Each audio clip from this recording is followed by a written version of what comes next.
Kwa majina naitwa Wolfram Kiri, ninafanya kazi na shirika linaitwa Women Action Towards Economic Development, WATED, ambao makao yake makuu yako Dar es Salaam, Kigamboni. Ndio leo tumekuja mkoani Tanga katika maonyesho ya siku 3 ambayo yatahusu historia za manusura ambao ni watu mbalimbali au akina mama mbalimbali ambao wamekumbwa au wamekumbana na mambo ya unyanyasaji wa kingono na kijinsia.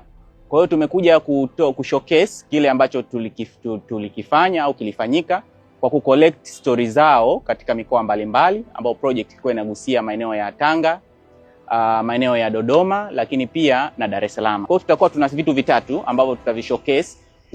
Tutakuwa tuna video documentary ambayo inaonesha historia za wakina mama kadhaa, nini walikipitia, na itakuwa na ujumbe wa kujifunza pale tutakapokuwa unapata fursa za kuangalia. Lakini pia tutakuwa tuna exhibition posters, zile posters kubwa, picha zao kubwa ambazo zitakuwa zinawaonyesha historia kila mmoja kwa ufupi. Na pia tutakapokuwa unapata fursa za kuweza kupita katika maeneo haya, utaweza kuwa pia unajifunza kutokana na zile stories za kwao, kwamba bwana, usikae kimya, jambo lote linalotokea linalohatarisha uhai wako, basi ujaribu kushare na watu ili uweze kupata msaada. Lakini pia tuna storybook, tutakuwa tuna vitabu ambavyo vinaelezea sasa hizi historia za hawa manusura kwa undani zaidi. Haya yote tumeyaweka ili jamii ifunguke. Tutazama sasa hivi serikali yetu imefungua milango mbalimbali ili kuweza support program mbalimbali ambazo zinapambana dhidi ya ukatili wa kijinsia na kingono, hasa kwa wanawake na watoto. Majina yangu naitwa Betha Danas, ni afisa maendeleo ya jamii, pia ni mratibu wa dawati la maendeleo ya jinsia halmashauri ya jiji la Tanga.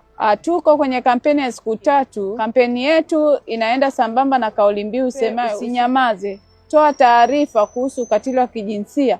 Na pia tutakuwa na somo la mashujaa, wale manusura waliofanyiwa ukatili wa kijinsia.